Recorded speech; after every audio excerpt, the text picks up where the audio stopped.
The opposition rallies, what we hear in the States is how much military and police presence there is. That the military and the police are suppressing the turnout for opposition rallies. I have to say, I went to 3. I simply have to say I don't think that's their style to be in the streets protesting. They don't show up.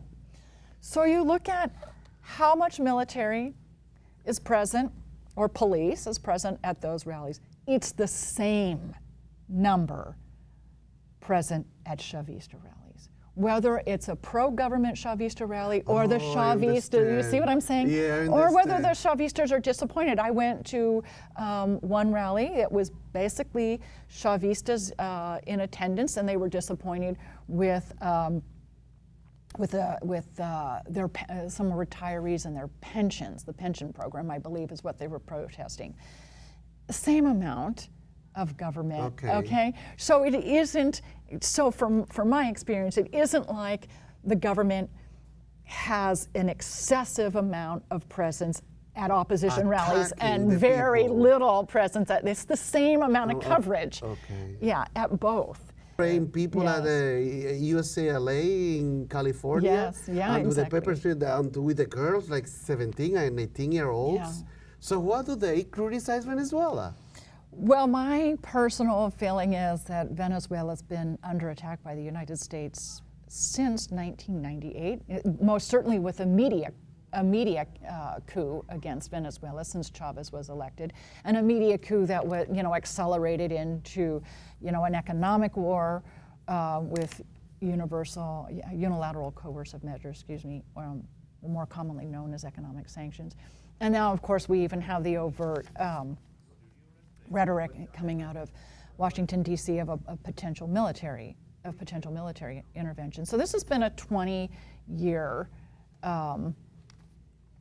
program against this whole Chavismo, or known as the Bolivarian Revolution. I think maybe it's better to maybe couch it as a Bolivarian project or process. It's not like a hot revolution. I mean, Chavez was democratically elected. It wasn't, a violent revolution. So it's more of a project and a process. But it's good that we're talking about this project today, because today is July 5, which is Venezuela's Independence Day. And so I'm so pleased to be here today, of all days, to be talking to you about this trip. Hermanos venezolanos, your brothers Venezuelans. Yes. Yeah, congratulations, felicidades. So it's been, a 20-year process of U.S. interventionism in varying degrees in Venezuela. Venezuela, of course, has the largest oil shale deposits on the planet that are nationalized. And Venezuela has diamonds and gold, high-tech minerals.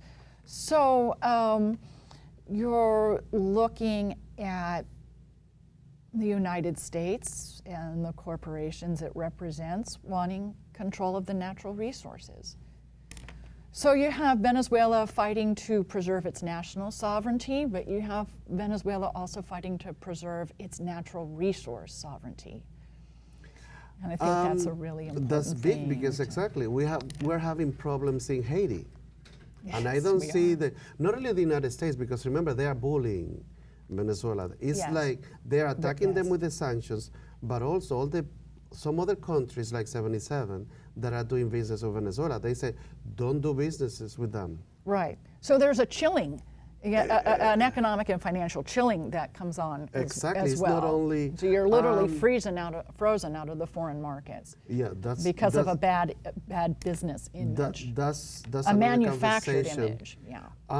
Because if they're so sincere, then the European Union and the United States, all these big countries like England, they would have been also caring for Haiti. Of course. And many other countries as well. They have been having revolts, corruption, and significant unemployment, revolts. significant revolution. Yes, and I don't see it on the news. No. Of course, that's a U.S. installed government or a U.S. friendly government.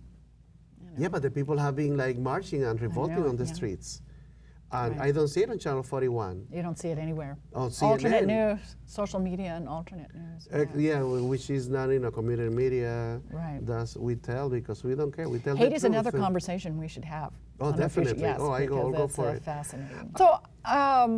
So with the guarimbas, there's been several phases of them. The first were in February of 2014, and yes, those people were called to the street by Leopoldo Lopez, who opposition leader at the time, who was imprisoned for inciting violence against the state, really significant violence, lighting people on fire and stringing some of the tactics they used, stringing wire across the street to decapitate motorcyclists. But those... That's horrible. Oh no, this is a very violent demographic of society. Setting someone on fire? Yeah, particularly people... Chavistas. I know that they hate them. People. I heard that Black they hate people. Chavistas to death. Yeah. And like darker skinned people, they Yeah, hate that's, them.